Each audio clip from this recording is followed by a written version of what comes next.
Engage fluo injectors. Engaging fluo injectors. Fluo reactors at 80%, sir. Fluo containment field is destabilizing. Emergency fluo containment protocols now. All hands brace for impact. Brace for impact in 3, 2, 1.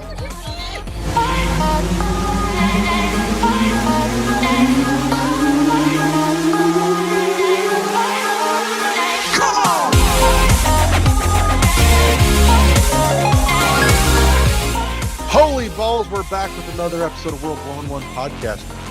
Quick tease for the third half of the show this week.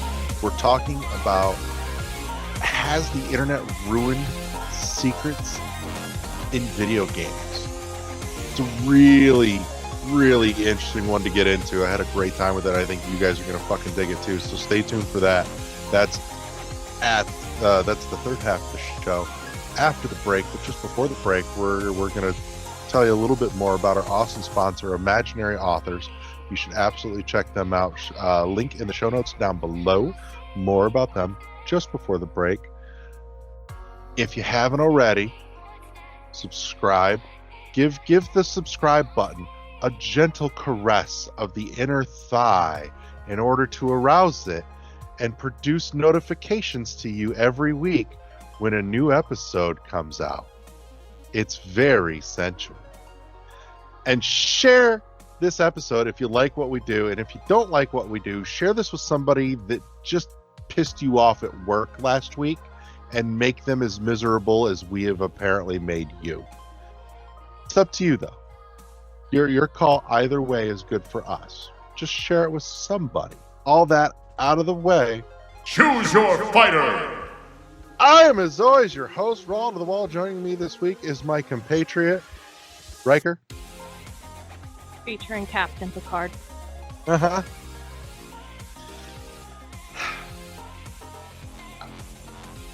You know, I'm just giggling because in the show, it was Picard in the dog, number 1.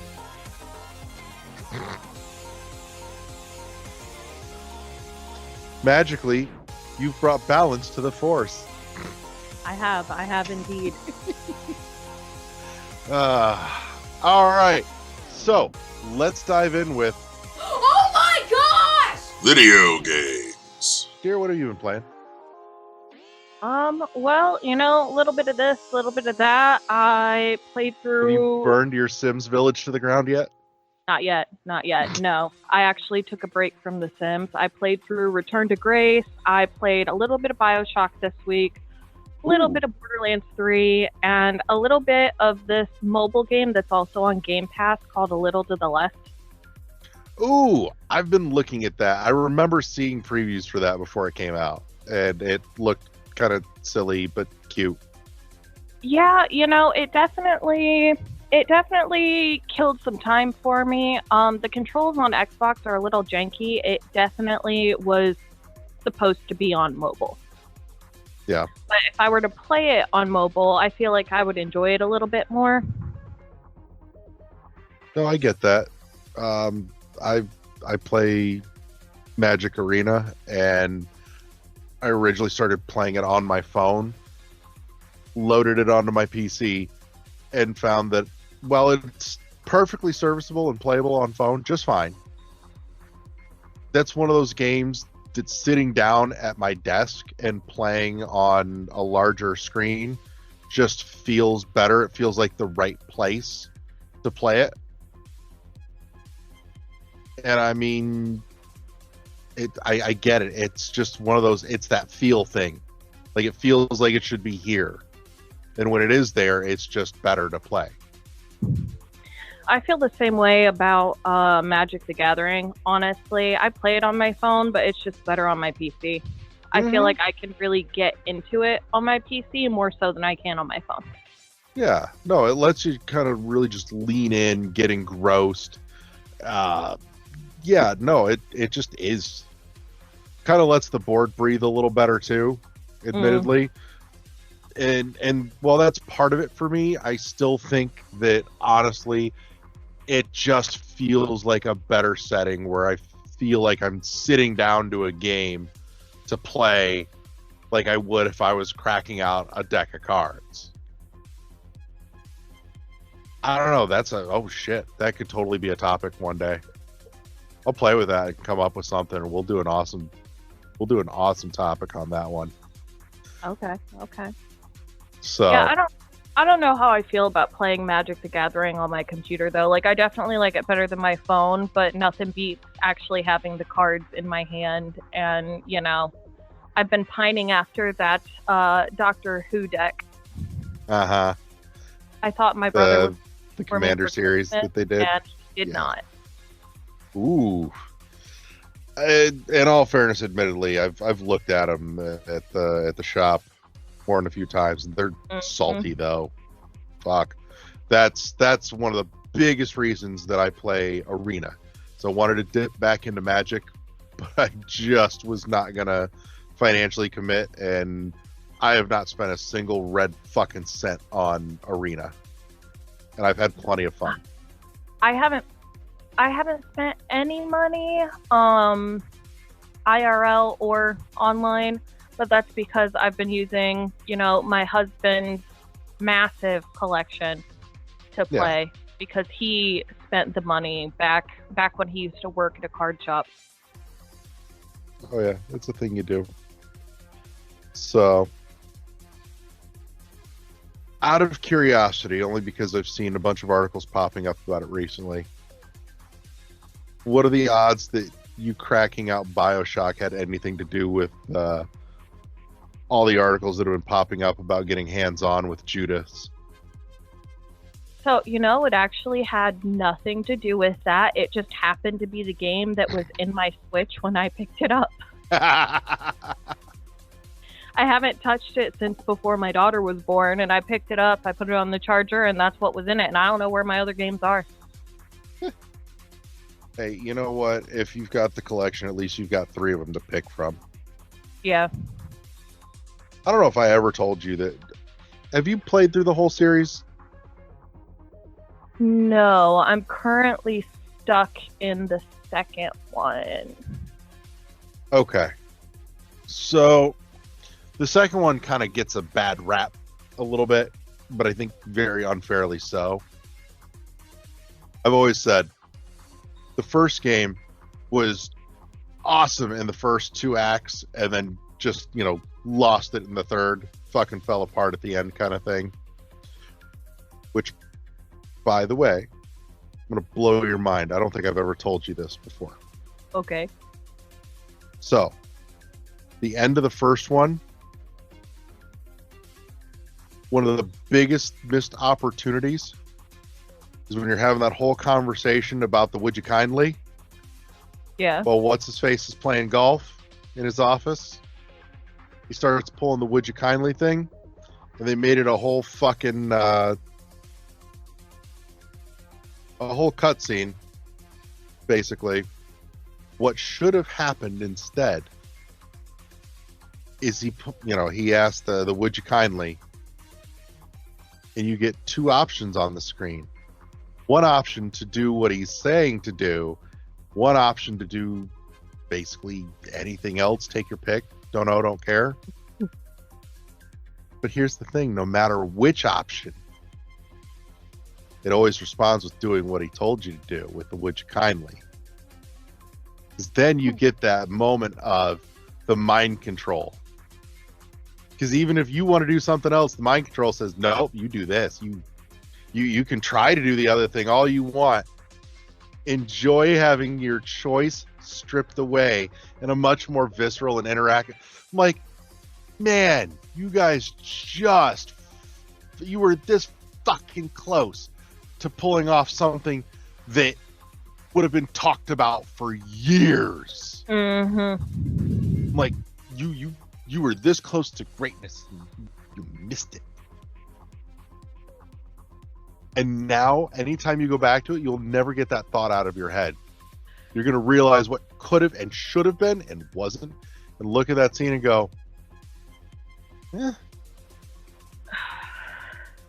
I feel that way about a couple of the scenes in Detroit Become Human. I've played through that game 3 times now. It seems I always get a worse result than the last time. That dude's work is but always fucking a little off his nut anyways.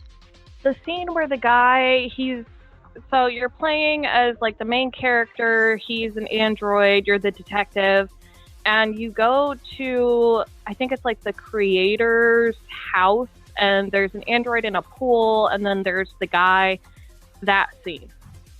It's like Okay. towards the end of the game. Oof. But yeah, anyways. So BioShock 2 has always kind of gotten an unfairly bad rap of just kind of forever living in the shadow of its older brother. Mm-hmm. Here's the thing.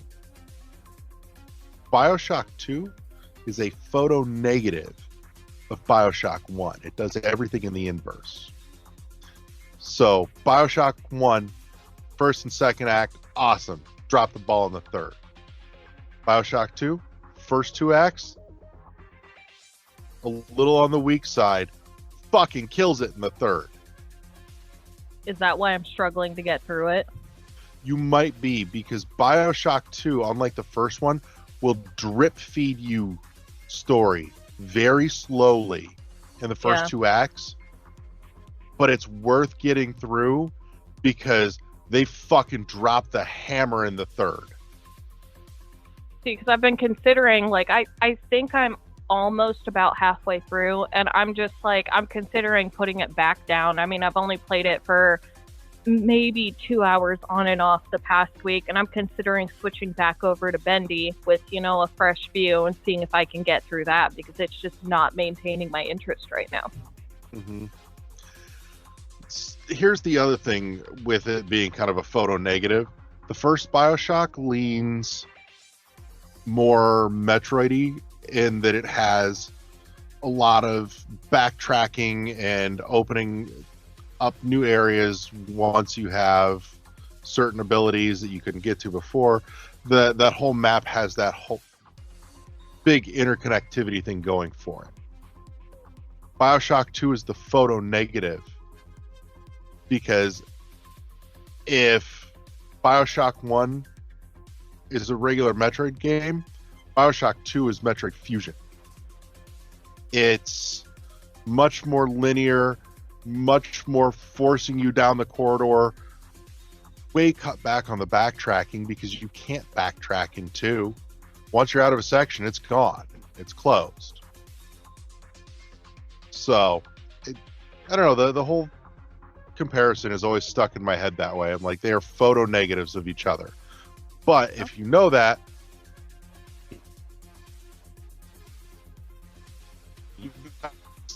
the first two acts with the story, but unlike the first game, it's not going to drop the ball in the third. It's going to fucking do what the first one should have done and deliver that kind of wallop that wasn't in the first. And then Infinite's its own whole wild thing, and Infinite was great until the final, can't even call it a boss fight, because they just did that, you know, stand and deliver shit where it's, you know, hold your ground in for wave after wave until we decided that was enough, which was really kind of unfortunate, because really, you did all that good shit and you end it like that? Fucking weak. Ooh, Or they just got to the end and were like, guys, we're tired. Copy paste this shit. Copy paste. 45 minutes. Ship it. Oh, no, I also downloaded a new game that I have high hopes for. Oh? Yes, it's on Game Pass. It's called The Quarry. Okay. I've seen that. I don't think I've touched any of it, but I do have a vague recollection of it. Yeah, well, Ty actually downloaded it, and then I was looking at it, and I mean, it's a interactive drama horror game, which seems right up my alley. If that kind of thing's your cup of tea, if you haven't checked it out, you should check out Oxenfree as well. Oxenfree? Yes. And I'm about 97% positive Oxenfree is up on Game Pass at the moment. Okay. If it's Okay. not, I'm pretty sure it's still on the Netflix games thing, actually. I don't have Netflix. I'm a Hulu girl myself. With ads, because we poor over here. But yeah, check out Oxenfree, though. I think you'd dig that. Okay. So I won't spoil any more than that, but I have a feeling, knowing you'd probably get a good kick out of it.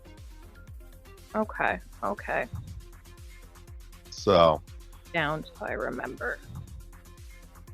Ignore that. hey, I'm not gonna knock it. Look, I use fucking chats with people for lists and reminders all the goddamn time. Trust me. No I judgment. like to use text message threads of people that I know have me blocked because I know they're not going to see it anyway. Yep. And then it goes to the top of my thread list, and I'm just like, oh, yeah, this thing. I need to go get eggs. I don't know. I much prefer the people that don't have me blocked so that they get confused the first time that it happens to them. Look, Ty has stopped being confused at this point. I sent him it was a link to a video for, the wraps of how you wear, like, babies. Mhm. We have, like, these paper instructions, okay? And I spilled some water, and now they're no more, but then I found different ways that I can use the wraps.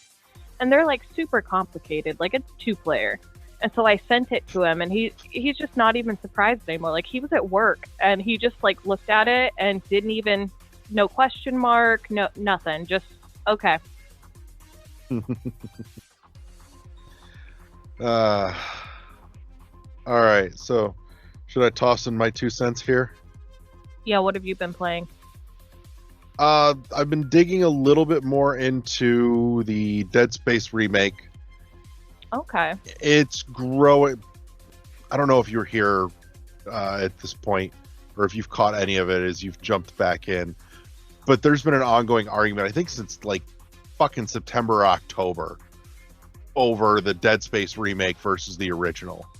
And I'm a staunch believer that the original delivered on the horror better.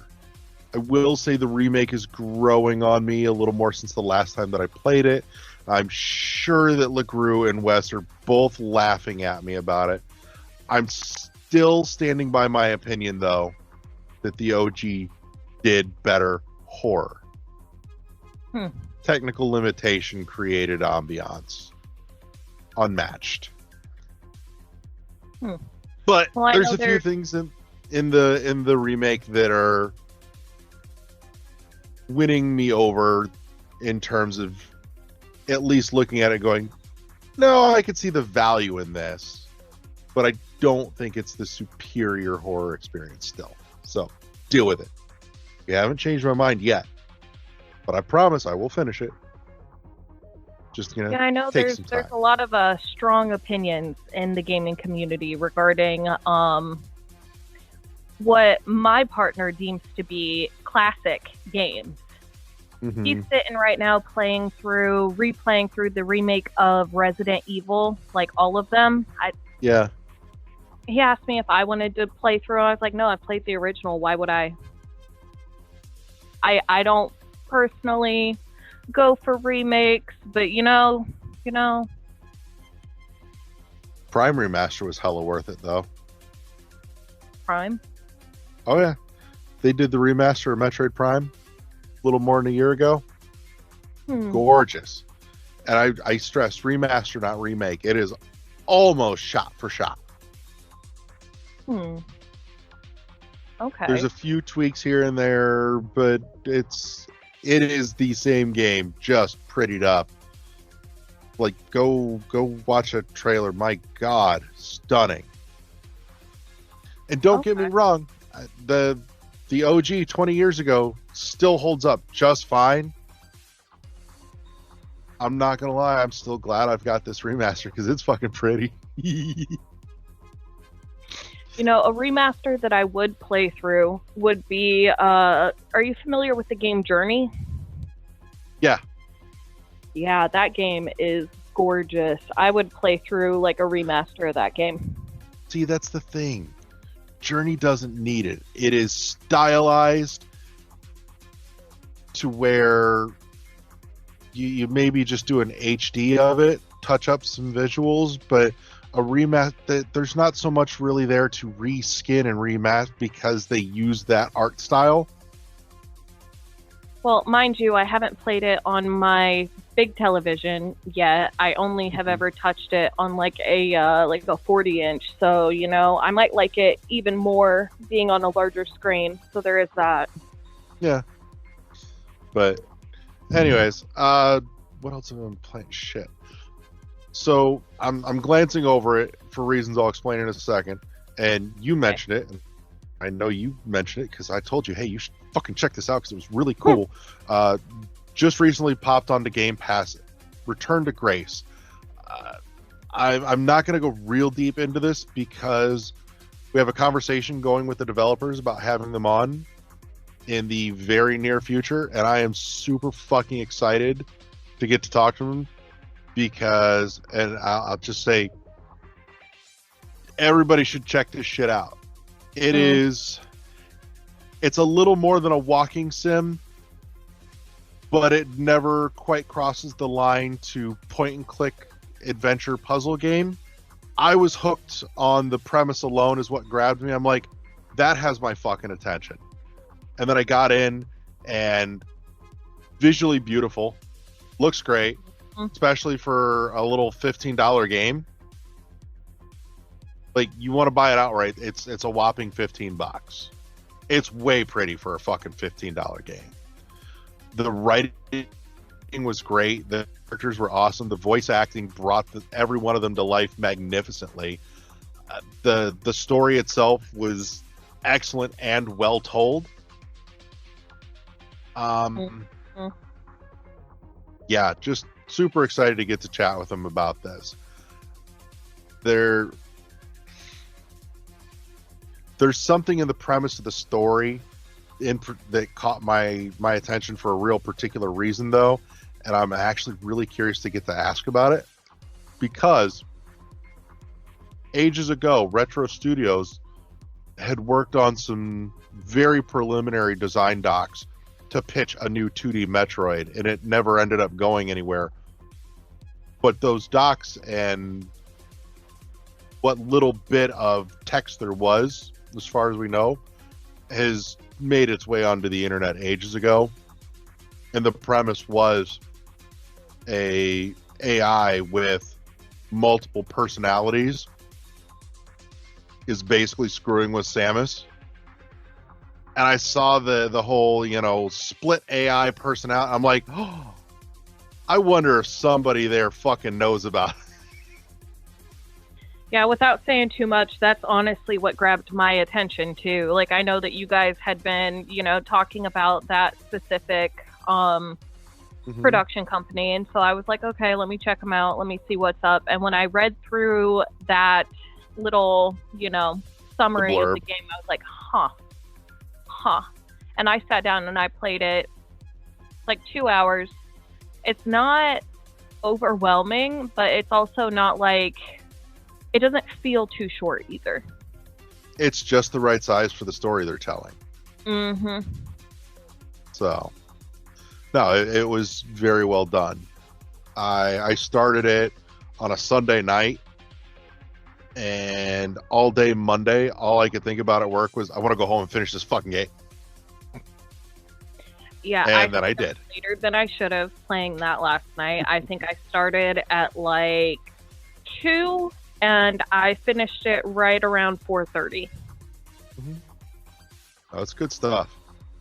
Mm-hmm. So, and I know previously me and Zoe had that whole discussion about different games being a little too hard and different parts, but wanting that storyline. I feel like this game was perfect balance between challenge and storyline. So I'd really encourage anybody to go check it out. See, and that's the thing for me. I saw no challenge in it. There's not really any walls or roadblocks, which is why I said this is like the furthest reach of a walking sim before it crosses into another genre. Okay, look, without saying too much, the beams were hard. Really? Yeah, I had to hand the controller to Ty.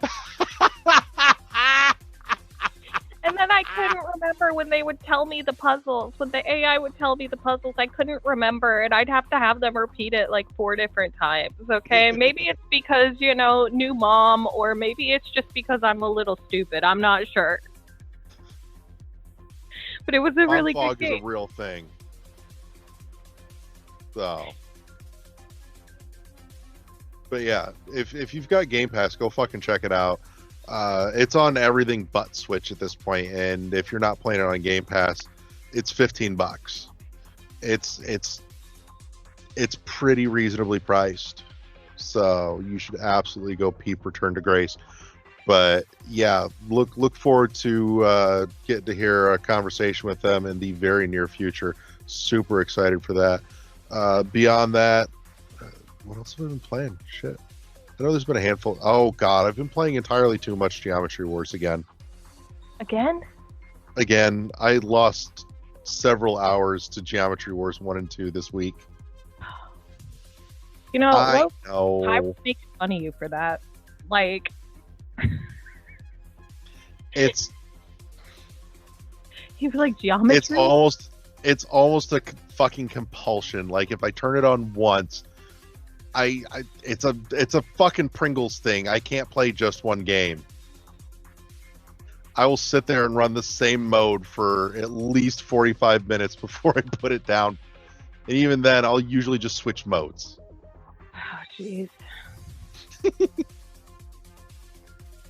I did just download Pepper Grinder today, though. I've been super fucking excited for Pepper Grinder for a while. I was a bit sad when it got delayed a while back, but it's out today and it's downloaded on my Switch, and I am so going to enjoy playing that in the next few fucking days when I'm not exhausted and have a couple hours to myself. And who am I kidding? God damn it.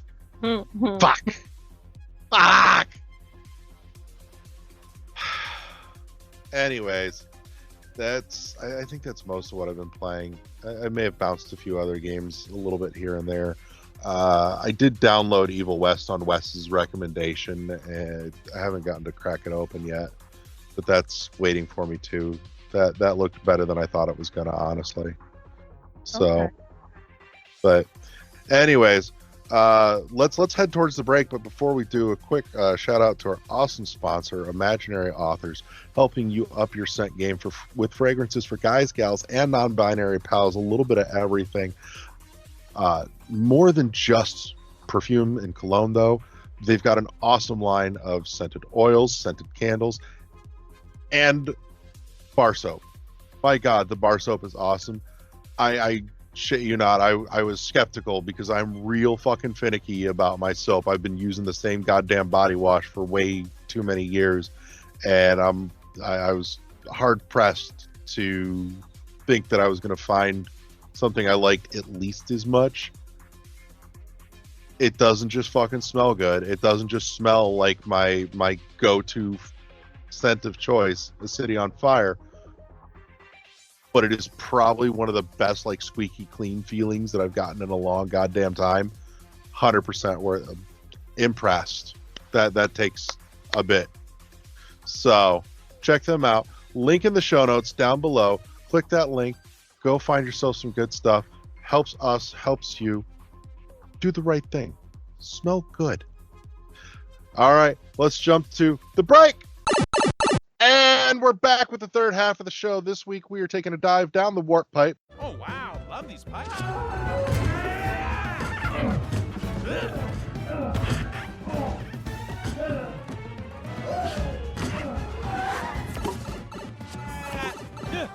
And we're discussing the question, has the internet taken away the challenge and subsequent joy of figuring out puzzles and discovering secrets in games?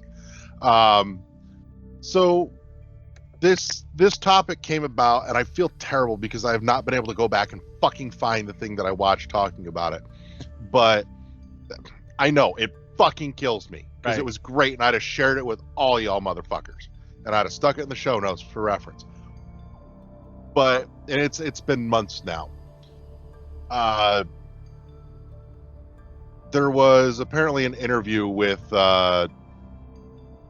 Team Meat, Ed. Is it McMillan? Well, I'm blanking on his last name, but Ed from Team Meat, who made Super Meat Boy, Binding of Isaac, all that. He was talking about one of the updates, revisions, additions of Binding of Isaac that they put in some new content, and it was stuff kind of hidden behind a very obscure set of, do this thing, then this thing, then this thing, very old school NES, quirky secret code kind of thing to unlock it. And in doing so, he thought that it was, it would take weeks, if not months, for anybody to fucking find it and figure it out, right? Right. Days. Less than days. The internet had cracked it. And you're just like, fuck this shit, I give. There's no point in putting this kind of attention to detail and love into a hidden secret that's just going to be cracked in a matter of days or even hours by the internet. And it got me thinking. I'm like, has the internet killed that experience in gaming? And so I kind of wanted to bring the question here, and I've got some views on either side of the coin here, but we'll get there. I have a question just for clarification on the story you told. So you're saying someone put out a game, I'm assuming like streamer or somebody, or it was just the internet collective figured out the thing he had hidden, the secret that he had hidden in there. Okay, and was he upset because it was shared and thus people couldn't find it on their own? What was his... Yeah, it's, he's like, this is the kind of thing that should have taken, an individual weeks or months to find and figure out on their own. But, the internet banded together and brute forced it, much like what happened with the final puzzle in Fez. And so there's a lot of nuance to this question, just kind of depending on how and where it's and what it's applied to. So let's start with Riker, because you requested this topic, dear. Mm-hmm. Yeah. So thoughts, feelings, examples. So I see it as either way, but I'm kind of leaning towards a yes. I feel like the internet has ruined a lot of things, not just this topic. I mean, it really depends on the player and the game. So like me versus my partner, I have a certain respect for gaming that he does not have. He does not have it. When I was growing up, to get, to figure out these things, these puzzles, you had to buy cheat code books, and you had to, right? Me and my brothers all shared one. You needed friends on the playground at school. Mm-hmm. Yeah, me and my brother remembers those days. Pulled in to buy a cheat code book that didn't just have cheat codes, it also had like Easter eggs.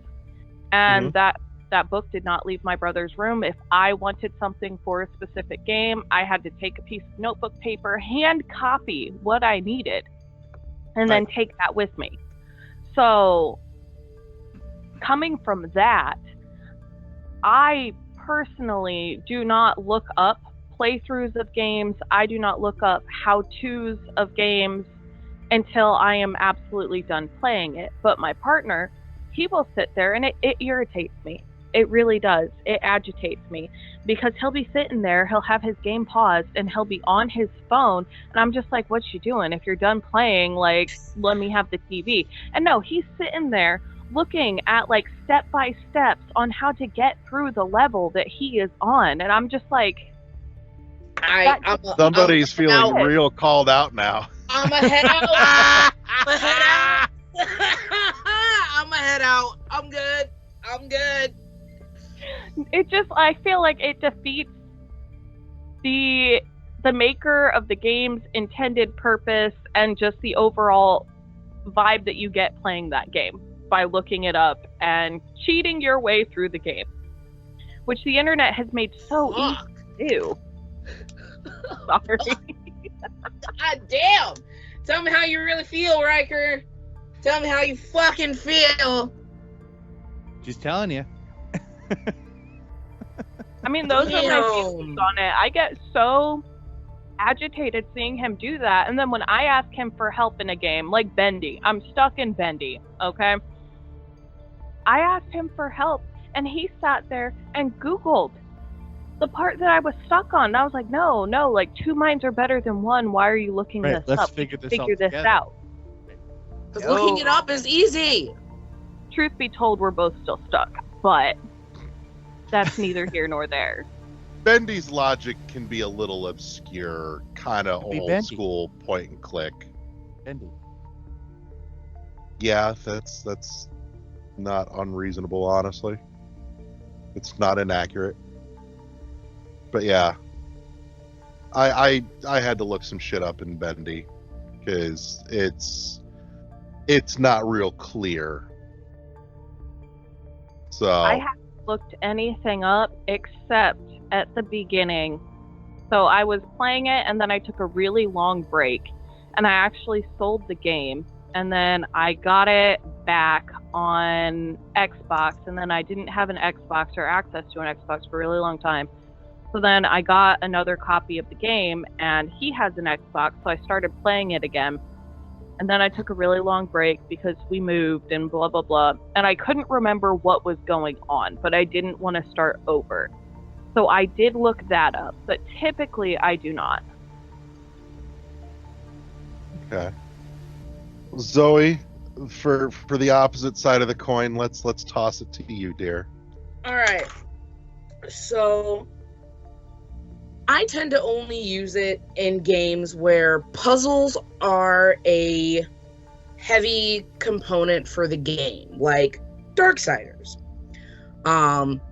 Because I mostly play video games for the story. I want to be transported to, somewhere else, and it's great to be a part of that world. I hate puzzles with a fiery passion, but I may want to continue the story. So now most of the time, like I'm playing Darksiders, and most of the time I will not look at the walkthrough.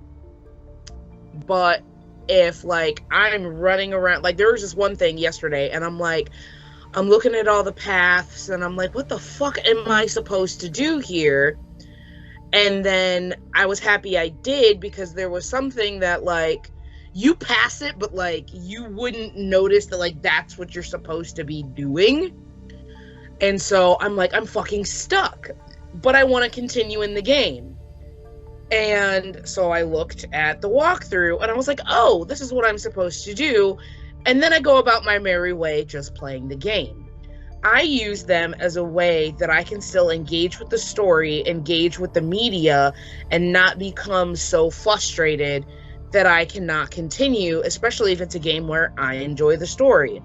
Breath of the Wild was another one. There were, like, certain shrine things you were supposed to do, and some of them, these people speak to you in fucking riddles, bro. And I'm like, I am autistic. I don't understand these riddles. I'm a very, very straightforward, I don't mince words, I don't believe in, like, subtleties or, double meanings to things. Like, it's one of the things I actually hate when I say something to somebody and they're like, oh, you meant this. And I was like, no, I meant the exact words that came out of my mouth. That's what I meant. There was no subtext, no nothing. It was this. Which is one of the reasons I hate puzzles. Because I'm a very give it to me straight kind of person. So for me, now, if you're literally sitting there through the entire game and you're just looking at the walkthrough and then following it and looking at the walkthrough and then following it, I feel like you're not really playing the game. Like, you are, but like, what the fuck are you getting out of it? Me, I look at walkthroughs only when I am completely stuck. Now, granted, while I'm there, the walkthrough, yes, is sitting up on my phone, just so, like, it's just there and I can easily, like, scroll through it. So it's there for, like, expediency's sake. But I am not looking at it, like, completely. Or if, like, I want to check and make sure I'm headed in the right direction. So I know where, you know, to make sure I'm, like, going in the right way. Not so much of a thing with Darksiders because they have, like, a little waypoint thing. Most of the time. But, yeah, like, I'll look and be like, where the fuck am I supposed to be going? So, like I said, I very much use it when I am stuck. And I believe that can be helpful because it allows people to continue interacting with the medium and enjoying themselves rather than letting frustration stop them. Because Raul has watched me, like, so many times rage quit a game because I'm stuck. Right. Hey, want to play The Witness with me later? Eat a dick. Oh, I could never figure that one out. I'm with Love Zoya. The Witness. So, like, me, I don't want to play The Witness because I literally sit there with a walkthrough for the entire game. And I'm like, Right. That's not the point of the goddamn game. Right. So, me personally, yes, I am sitting there, like, Raul even has a big fucking book for Breath of the Wild. Initially, I was just looking at it because it had a recipe thing in there. So I was like, cool, I get to know what the fuck I can make. But like I said, there were some shrines, and like I said, the ones that, like, the bird singer dude sings songs at you and wants you to, like, glean something from his fucking songs. I'm like, can you just tell me where the fuck I'm going? Right. And, like, what the hell I'm supposed to be doing? Because you and your sing-songy riddle bullshit, I'm not here for.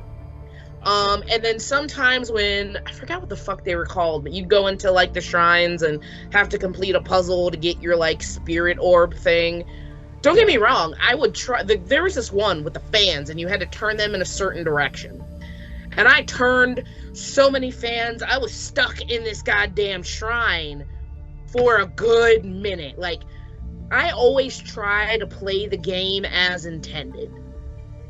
I don't, like, walkthroughs are not my, oh shit, I don't know, let me just look through a walkthrough. No, I will bang my head, and then when I can't, I will, like, go look through a walkthrough. Because I'm like, I'm missing something clearly. Like, please point it out. So, I don't know if I'm as bad as your husband, because I don't know how much of the walkthrough he is using to play the game. But yeah, no, I find them helpful because I like playing video games. I honestly do. But a huge thing that I run into with playing video games is the puzzles. But I might like the world, I might like the characters, the story, and I'm like, should I not be allowed to play these games just because I suck at puzzles? Like, so that's my take on the internet. But outside of that, like, the whole thing you were talking about, Raw, as far as, like, you know, he put this big secret in there and people shared it, that's fucked up. Especially if it's not, like, you know, because I'm assuming it was something like you could beat the game and not have found this thing. So it was a secret, hidden, like, awesome thing. Like, I honestly hate when I'm looking through the walkthrough just to figure out a puzzle, and it was like, hey, if you go to this corner, you'll find this thing. And I'm like, I don't want to know that. I just want to find them. So I honestly hate when shit like that comes up. Because you're supposed to just find them and search them and possibly stumble upon them. So I don't like that shit. I think the internet ruins that shit, like that part of a game. But I feel like using something to help you get through a difficult portion of a game is not the worst thing ever. Right. So, LeGrew, I'm going to toss to you, and then I've got some thoughts. One of which I've kind of alluded to it already, but Sure. Thoughts, feelings, because you and I both grew up in the playground age. Oh, for sure. Of gaming. I'm not gonna say, but even me more so than you. Yeah. Yeah, by a few years. Definitely by a few years. By those few years really meant more, I think, and not in this, but in this aspect it did. Yes. So the way I just want to say yes to this. This is in honor of my coworker that passed away recently in a car accident, but he always would say yes. Whenever you looked at him, he'd just say yes. And this is the way I look at this. Yes. Yes. It's the internet has kind of ruined this, but also I think more of the aspect was, I want to dial it back a little bit and look at the aspect of my immediate gratification. So if I looked at, like, when I was playing a game when I was a kid, I would have to play the game and just play it. And I didn't have, I could call the Nintendo hotline if it was a Nintendo game and say, hey, but it costs money. So I didn't get to do that. I didn't do it. So I spent a lot more time at the game. And I think that's where the internet was kind of born out of. If you spent a lot of time on this specific part of the game, we'll give you this little hint. Yeah. And we will let you kind of push it, right? But now it's gotten to the point where it's like I'm stuck for like 2-3 minutes, 4 minutes, 5 minutes. I really just want to play the story, and that's okay. But the game is still being made by people who don't really understand that, and they're like, and you go right to the internet right away. So I think a lot of people, like I have family members that do this, where they go right to the internet instantly, and they'll just like play with a walkthrough. And I don't understand that as much, but I get it. The way I play games, I'll be honest with you, is this. Especially now because of YouTube. YouTube is awesome. That's my friend on the playground. If my friend was YouTube, that's my friend. So, who's played everything, by the way. Maybe not in the best way, but has played everything and knows a way through it. So when I was a kid, if we were stuck in something, we'd talk about it literally on the playground. We'd be talking to kids I know and be like, hey, do you get through this part of Mario? How do you do that? And they would tell you, and you would go home and try it. Now, some of that was bullshit. Like the one kid who told you I could melt down the flagpole in Mario with fire. If you just hit it for 2 minutes plus, it would melt the flagpole and it would tip over. That was the whole thing. I want to let you finish, but I don't want to say a counterpoint, but I have like what's the word I'm looking for? It's okay. Just say what you're going to say. Okay, so you said something about how, back in the day you used to, it was very word of mouth, right? Like, hey, I found this cheat and blah. But now, we live in the age of internet. Right. And not everything is word of mouth anymore. I can connect, and let's say I'm playing, now you could be playing with someone across the world. Or this now helps the community at large rather than one person at a time. Correct. And so that's where I'm getting at. So the whole thing is, like, you could have done that, and like you would have had the bullshit and all that back in the day. But like literally now we have the internet, right? Where it's like, this is how you do it. And the community at large, if it was bullshit, the community at large just vote it down. And it would be like, no, that's not that. So I do feel that it's a good spot and a bad spot to be in. It's a good spot where if you really need the help, you're going to get the right help you're going to need. You're going to be able to get through the game. You're going to be able to get through the stuff. But if you're just a person that wants to just play the game, you can do that too. I just don't know if you're getting the value of the game the way it was intended, and that's okay, because if you're getting something out of it, I think that's okay. However, I just don't know if like the games were created that way on purpose. You know what I'm saying? Like, I don't know if somebody was saying like, we're gonna make this game super hard, people are gonna use a walkthrough through it and it's gonna be okay. Or are they saying like, oh, we want them to really try to hit it and they don't, and that's okay too, but then they're gonna go to the internet and get this thing. I think we're in this convergence of generations, kind of, where the people who grew up with the hard games are making games, but then the people who grew up with, they're still hard, but we have this aspect of the internet, they're kind of like meeting right now. And I think that might be the big question. Like, are we actually there? And I don't know if we are, but we're getting there quickly. So I feel like we're somewhere in the middle, because that's what I'm saying. We're in this convergence point. Yeah. You know, where like we have some players, especially now, like we have some players that millennials or even younger Gen Zers that are just not understanding the way like Gen Xers like myself, I'm a Gen Xer, like solid Gen X, like how we would play a game, right? And so I think it's going to take a little while. There's going to be like maybe 5-6 more years probably to kind of, you know, I don't really know how to say it, but just kind of work this out.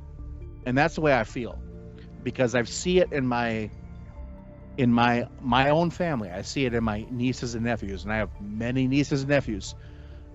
My oldest nephew is 24. My youngest nephew actually is 1 year old, just turned 1. So I see this like 24-year span, right? And I see all this happening kind of simultaneously. And so it's very interesting. And I don't know if we're going to get there. And it's going to be interesting how it shakes out, I think. I mean, as somebody who kind of doesn't look things up, I feel like I'm hitting a point personally where unless I have help, which that village that you were talking about, you know, the playground, it doesn't really exist anymore, not for me, exactly. unless That's I want to the get village. on the... Yeah, and mine That's was what my I'm trying to brother. say. So that being said, without having that, I struggle to find games that I can actually sit and play through. Like, I am not the greatest gamer. I'm not gonna lie about that. Right. I'm but not that either. being said, yeah, if I can't get through a game without looking it up, I'm either begrudgingly gonna look it up, and that just spoils the game for me. I don't even feel like I've accomplished anything, and I end up quitting. Or I'm just going to get stuck and I'm going to quit the game anyway. And I feel like I'm struggling to find games at this point that I can actually make it all the way through. Okay, so that's a good point. I've told this to one of my nephews. Are you having a good time? And I don't care how you're doing it. Are you having a good time? Are you enjoying the experience? If you enjoy it, that's the point of the game. Because it's a game. It's a game. That's why I look at walkthroughs, so I can continue my enjoyment, because if I don't, I will become so frustrated that I will stop playing the game. Like, and it is known for being extremely difficult, and I knew that going in, but like, I put down Hollow Knight, I don't even know how long ago, because I got stuck. Now. I don't think it was that long. Listen, time speeds up as you get older, and I'm going to say this as the old man here. It happens, and it happens quick. It could be. Also, like, everything from 2020 gets blurry on what year was what year, and it's just... Listen, 2020 will all of a sudden be 2026. All of a sudden be 2030. Yeah, no, I got so frustrated, and one, it was a fight, so it's not really I could look through a walkthrough for it, because... like, I was so gung-ho on doing it with no help.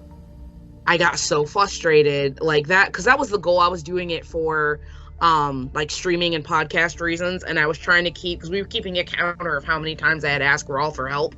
It was my, phone a friend like counter, and I was so determined to not have to use him.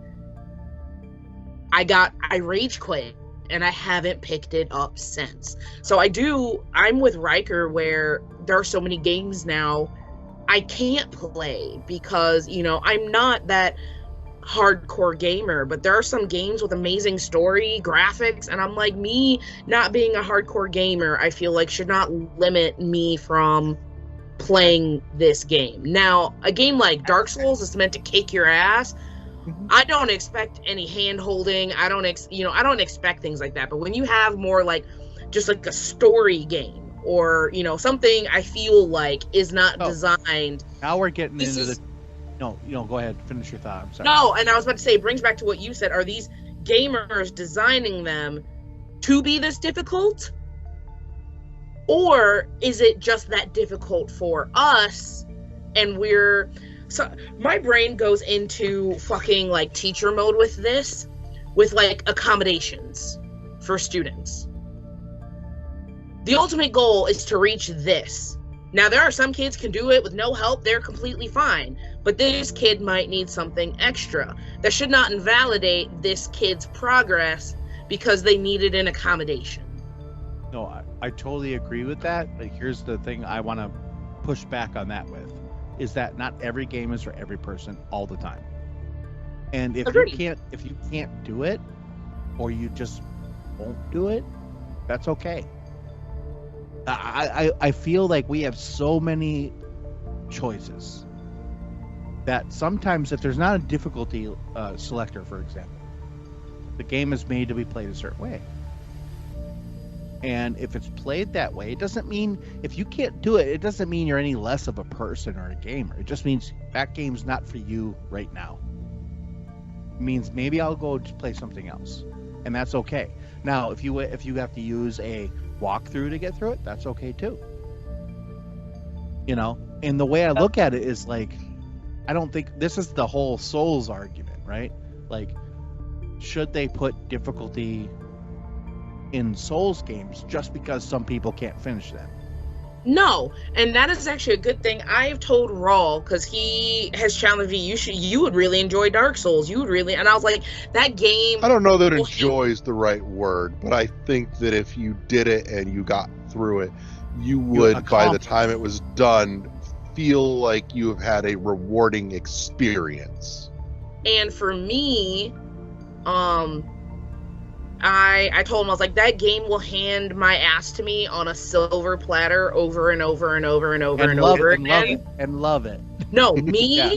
No, you wouldn't. The game would.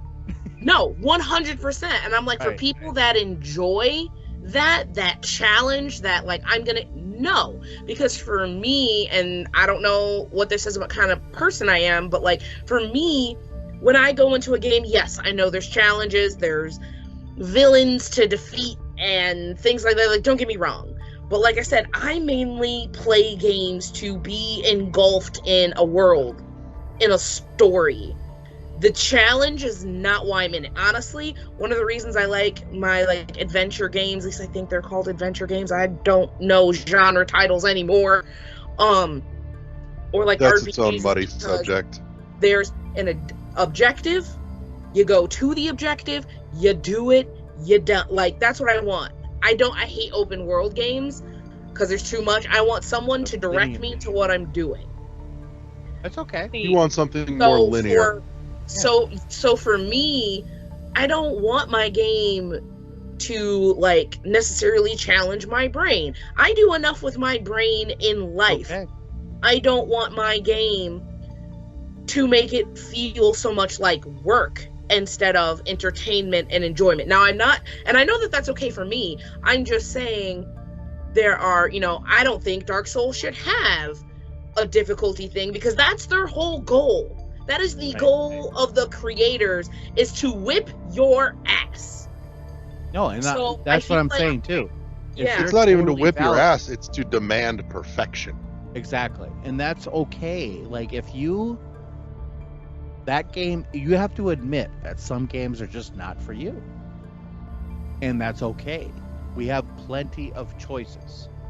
That's the whole We have thing. plenty of choices, but and like Riker said earlier, I feel like our choices are slowly becoming limited. I find myself we have playing more- open world RPGs and simulators a lot more these days because of the limitation. Like, I haven't gotten through a game in, if I'm being honest, quite a while. I think the last couple of games I got through was Detroit Become Human and Layers of Fear. Okay. Or Layers of Fears or Layer of Fear? Layers of Fear. Okay. So my thing is, like, I get that, you said, well, all games aren't meant for everybody. And so part of me is like, because I don't have a skill, I don't have, like me, I am terrible with puzzles. Unless you hand me like an actual like puzzle. It's not that you don't have the skill, you just don't want to, like, even if you had the skill, you just didn't want to do it. And that's okay. Like, if I get so frustrated that I want to quit because I can't figure it out. Okay. And so part of I me get is it. just Then the internet is great because you can go to the internet and actually use the resources there to get through it, right? Right, but I'm saying I'm playing the side of people that don't want people to use these rock throughs. The one comment you said, like, every game is not for everybody. So let's say right now, I know that about myself for real. Like, not every game is for me, and that's so let's say right now the internet, like, game companies are just like, fuck it, you can't put up walkthroughs to our game. Everybody has to just play the game. Let's just say that happened, right? Sure. Okay. For people like me, and I'm gonna say Riker because we seem to be kind of on the same level here, our ability for games would be so limited. And when I say, like, I'm not a hardcore gamer is because, I guess it's not the right term, but, like, I don't want challenge. You both are hardcore. Listen, you're both hardcore. You love what you do. Yes. You love when gaming, and that to me is hardcore gaming. I don't care if you're like, there's these, like, boxes gamers put other people in. No. But if you play games, you're a hardcore gamer. But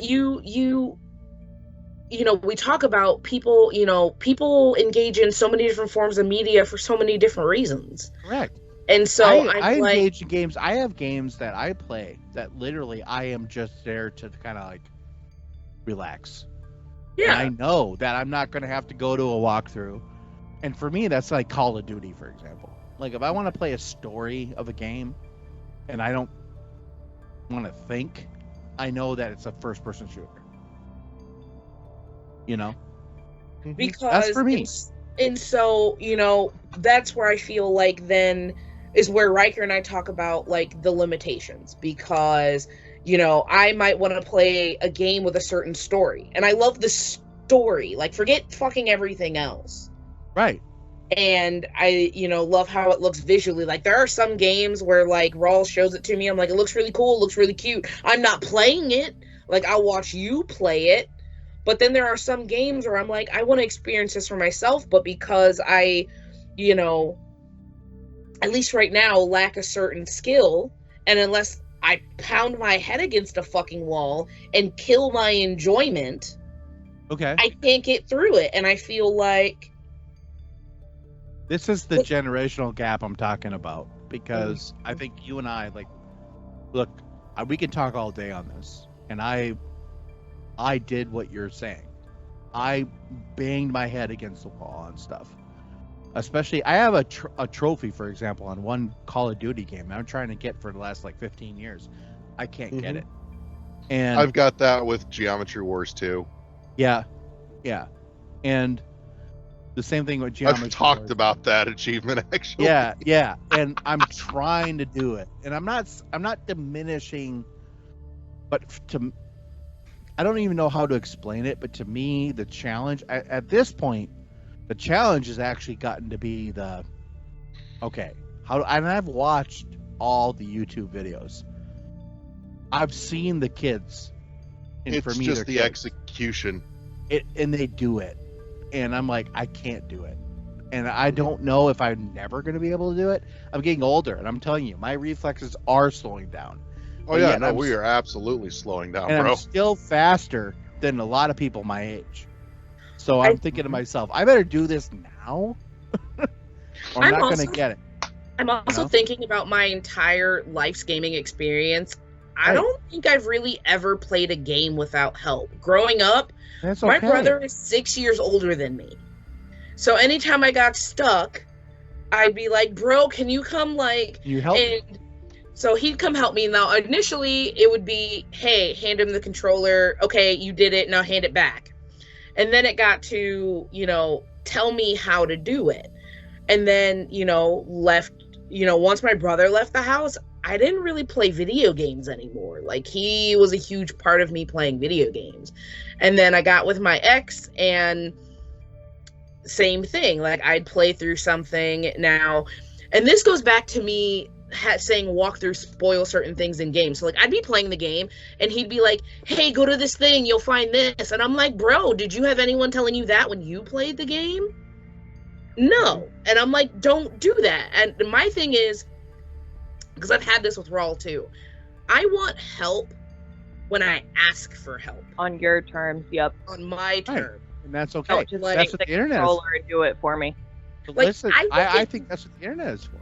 I think it would be cool if the developers are not trying to design a game where the goal is difficulty. Like, they're not trying to make this so hard.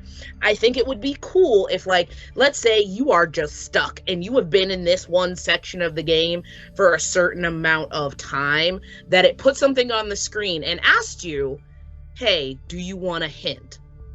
That way, For games. that way, I could say no if I was like, nah, I'm gonna figure it out myself, fuck off. So And PS5 or has there done that. being a little. like or Yeah. there being a section like, in the like select screen to like, hey, give me a hint. If the point of your game is not that this game is difficult, if your thing really is play the story, play the game, and your goal is not to make this difficult for someone to play, having a small option to get a hint for those that may just get stuck, because we do, would be awesome. Or having the option to do a more story-based experience versus a kick-your-ass experience. So we're talking about accessibility now, not just if the internet ruined that. Some games actually do that. Like, I mean, you're selecting levels essentially when you do this, but like when I forgot what game it was, but I was selecting a level and it was like, hey, you just want to get through the story with like, not a whole lot of like challenging combat. I mean, Yeah, I a lot of enjoy games do that that in a now. game. Yep. That's how I I've been feel playing like- through Jedi Fallen Order, is just on story mode. I was going to ask you about that because that is the game Yeah. that I remember that the most on. Yeah. So If I there was think more of And that, I don't refuse to feel do like, the one story mode. I want I'm one doing above. that with No Man's Sky as well. well, if there I was feel more of like- that, I wouldn't feel like I was cheating through a game when I went and looked up, different things on the internet. If there was more of that, because some games I really am just interested in the story, but I know I can't play them, or I will try to play them and I end up quitting just because of the difficulty, when all I want is The story. Related to that, Subnautica has that as well, actually. So, Isn't and that the one where you go Subnautica's got a underwater real. and you look at all the cool fish? That's the one. See, Subnautica me, I has like a it- free play mode where you don't have to do anything, nothing can hurt you. You can just kind of wander through. Now, it does. Subnautica hits some technical issues with that mode because there are some things that, as a result, don't trigger story wise, but it lets you free roam and explore, and you can see and find a lot. But to actually finish the game and get the full story, you have to play the game. Right. So, and I feel like that was a pretty reasonable compromise too. I feel Um, like that too, because if you really want to unlock the secrets, you gotta play. And so I don't mind shit like that. I just wish there was a way to say, hey, if you want the story, this is the way to go. If you're looking for a bit of a challenge and you want to be pushed, now I get that requires more developing, more things being put in, and more work on the like dev side of a game. I'm not saying that that does not require work, which is one of the reasons why I don't think walkthroughs are bad, because let's say the game is not meant to be difficult, but they, may not have enough money, enough time, enough resources, depending on who's making this game, to put in those different modes, those different levels, those different mechanics. And so having a walkthrough there to help you get through it is great. Because like I said, I'm playing Darksiders. Most of the time, I know where I'm going. I can figure out the puzzles. I'm okay. I'm good. But there are some sections, like, there was a thing with a boss I was fighting, and I kept fucking dying. And it was just one tiny thing I wasn't doing.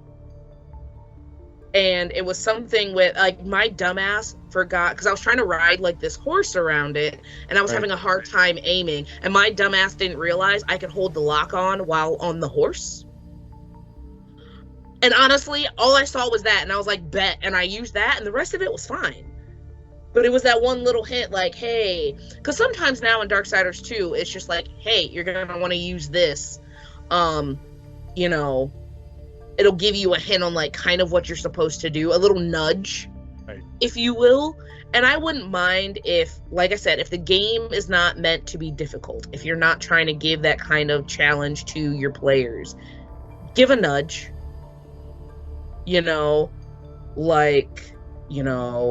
A small beacon if you've been stuck too long, like, hey, you're supposed to go this way.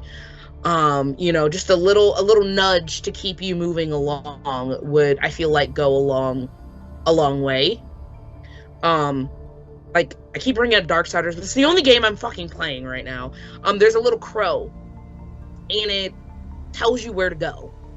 And I mean, yeah, there's the beacon, but, like, in smaller areas, it kind of directs you, like, hey, no, you're going over here. You're going over here. And honestly, it's awesome. I don't use it all the time, but it's nice to know when I need the help that it's there. And I think that's how, in my opinion, walkthroughs should be used, in my opinion. When you need the help, it's there. But I do think sitting there with a walkthrough the entire way you go through a game, I feel like you're doing a disservice to yourself interacting with the game. So I'm going to throw out some thoughts here, and then we'll close this out, because this has actually been pretty meaty. I will say some of my thoughts on this whole subject also border on the spoiler culture subject as well, but as to spoiling and ruining the joy of figuring out puzzles, kind of losing that playground culture of hearing it from a friend kind of thing.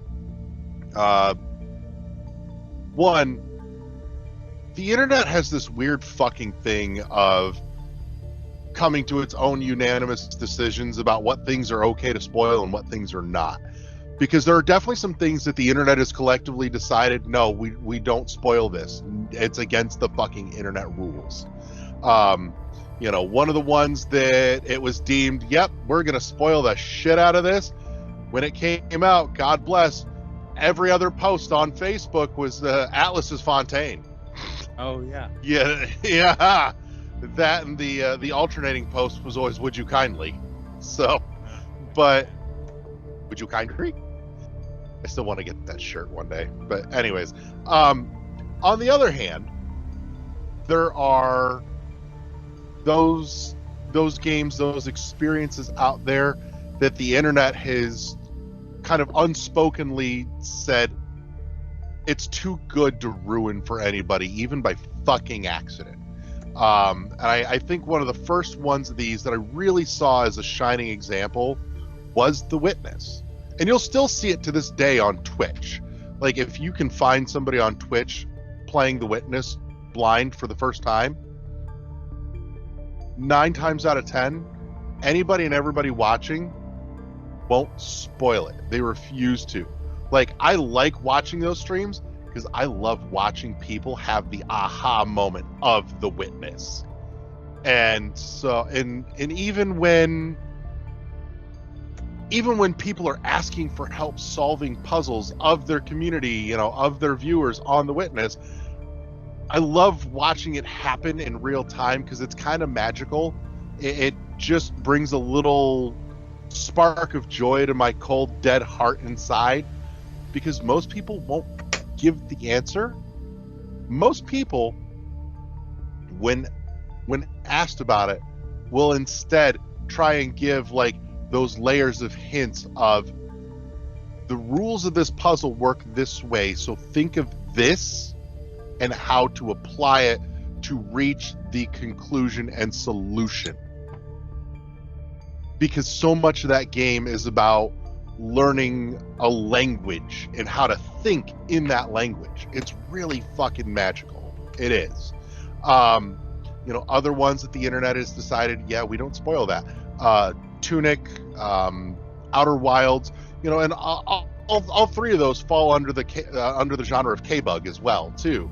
And so there's something to be said for, it's like, yeah, if you spoil that for somebody, you've ruined the entire fucking game.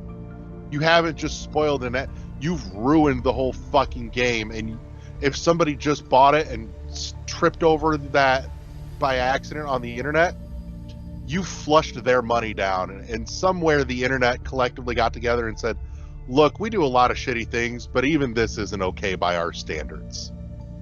And that makes me kind of fucking happy inside.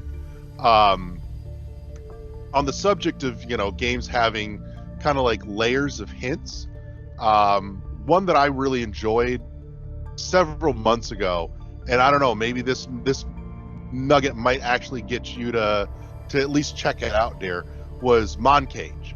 Moncage is a really fucking neat puzzle game.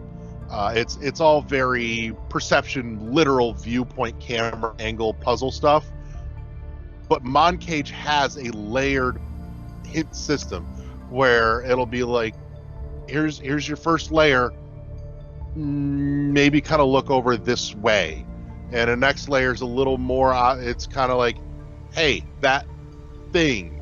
And if you're still not getting it because of how much that game is reliant on setting up your camera angles correctly so that different like planes intersect in the exact right way, the final layer is, we will show you exactly what to do, but you have to individually opt for each of those layers. It won't just hand it to you, you know, or it won't just go, here's all the it's like, no. It's look, we get, you might be stuck, but we want to be able to preserve your feeling of being clever and figuring this out as much as possible without making you feel stuck and having to move away from the screen with your game to another screen to go find a fucking answer. The answers are here and we'll give them to you if you ask, but we're not going to give it to you unless you ask.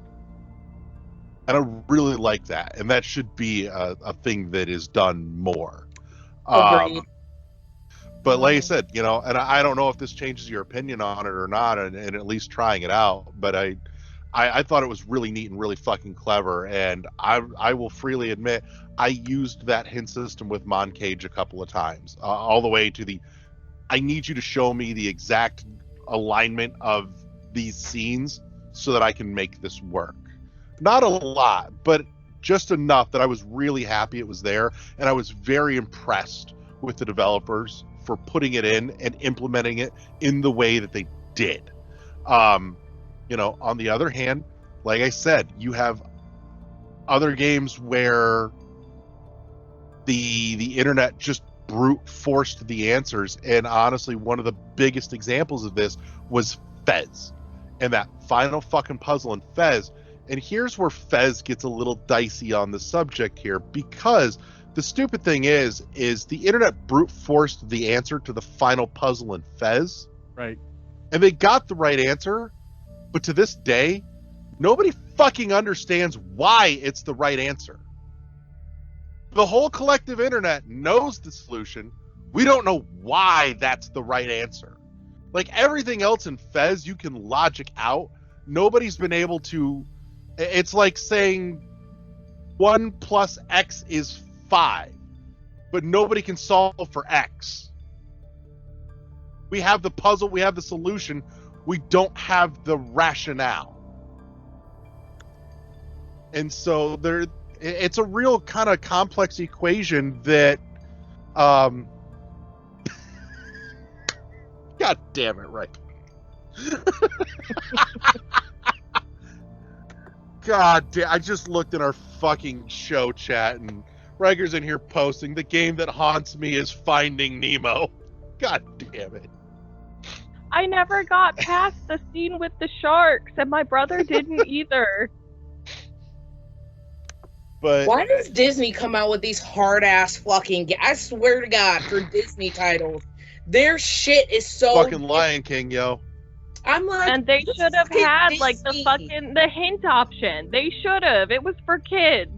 Seriously, like that's a game where part of me is like, you can't have gone into developing this game thinking we're gonna make this tough as nails to play, and it is.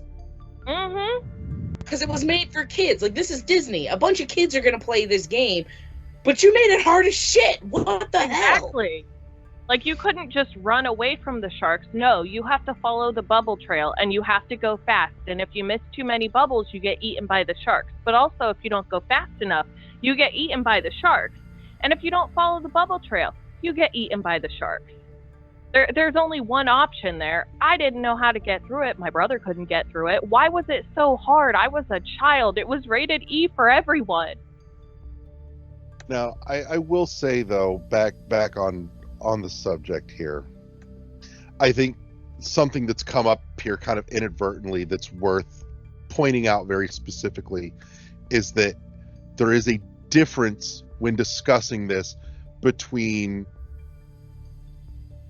spoiling something that is a skill difficulty issue, like on the subject of something like, Dark Souls or Hollow Knight.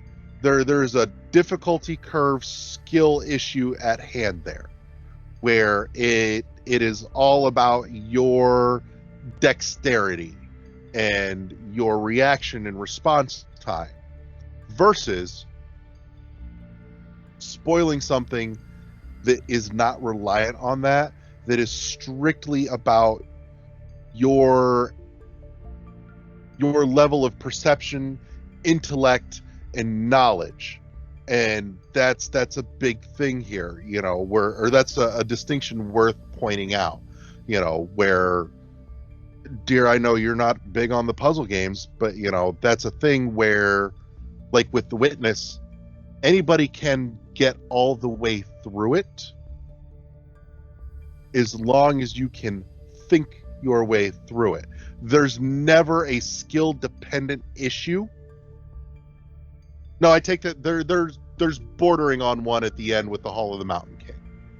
But even then, that kind of comes down to an issue of learning what the game is trying to teach you and learning to think the way the game is trying to teach you and how fast you can think that way. But even then, it's still more about what's up here than how fast you can move your thumbs. And I'm not knocking anybody one way or the other on, do you like this, do you not? I'm just saying there is a functional difference. You and I talked about this on the subject of Valentine's Day, because I've been looking at picking up a copy of Elden Ring, because I've seen enough of Elden Ring to know that there's a lot in there that I would really, really love in terms of like the story, the lore, the world building, all of that. But Zoe was about to buy me a copy of Elden Ring for Valentine's Day. And I said, don't do that. And Zoe looked a little confused for him. I said, let me explain. I said, here's the thing. I really want to check this out. but I don't know if I'm going to love it because I know it's also very heavy on the RPG elements and it's an extremely high difficulty curve game, and I don't know if I am going to end up sticking with it. And I would feel really, really bad if you got this for me as a gift and I ended up putting it down going, not for me. Like if I buy it with my own money and then I say, yeah, I don't feel guilty. I don't feel that. And I don't want you to feel like you got me something that I didn't fucking like, you know, but but like I said, and I think too, there's also on the subject of, you know, those Easter eggs and the internet culture spoiling it. There's almost a very tiny sweet spot where you tell somebody just enough to hook their interest, but then no more. Like you give them one or two little Easter eggs and go, I think you're really going to like this. And they're like, I don't see, I'm like, there's this thing here, and I'll get about as vague about it as possible with still delivering the information needed to catch somebody's interest, but then no more. And figuring out where that sweet spot is can be a little tricky because it's different for everybody. And that's part of the problem with, you know, the internet culture is when you're discussing it in a large group setting like the internet, essentially, that sweet spot is different for everybody, but everybody is all in the conversation. So you may have given just enough for one person, but too much for the next, and ruined something that could have been a really magical experience. And I will say for me, I avoid that by, like, if someone wants to know something, I depending on the forum, because I don't know where everyone is talking, usually I'm like, I'm gonna message you like directly. Mm-hmm. That way, like, I don't spoil shit for everybody because of what I might tell this one person. But like, I can't do that obviously in every forum. Yeah, and I mean, I've been in some Twitch chats with you know, somebody watching somebody play The Witness, and myself and somebody else in the chat want to talk a little bit deeper on something specifically and we'll start like a whole fucking side chat outside of the room, so it's just me and that other person and not accidentally spoiling it for anybody else. Like, we knew what was going on and we knew that we both knew. It's like we need to be able to talk openly without kind of trying to code our speech so as not to spoil. And so but yeah, it's that's a whole different thing. But there's a good enough place to fucking wrap this show for this week. So let's close out. I want to say thank you to everybody that tuned in and listened this week. I want to say thank you to all my friends for coming and hanging out with me. It's great to see all of your faces. Seeing your faces every week makes me so fucking happy inside. I don't know that you know that or understand that, but it really fucking does. Thank you to our awesome sponsor, Imaginary Authors. Again, you know, go check them out. Link in the show notes down below. Subscribe, share, do the thing. Go fondle the subscribe button. Make it moan. If you touch the subscribe button just the right way, it gets a little wet. Promise? Oh yeah. Speak from experience. But you know, always use protection. So gets a little messy sometimes. Anyways, but yeah, that's it. Say goodnight, everybody. Good night, everybody. Good night, everybody. Yeah. Thank you for tuning into the World 1-1 podcast, powered by the World 1-1 Podcast Network. Press start to engage your mind. Peace!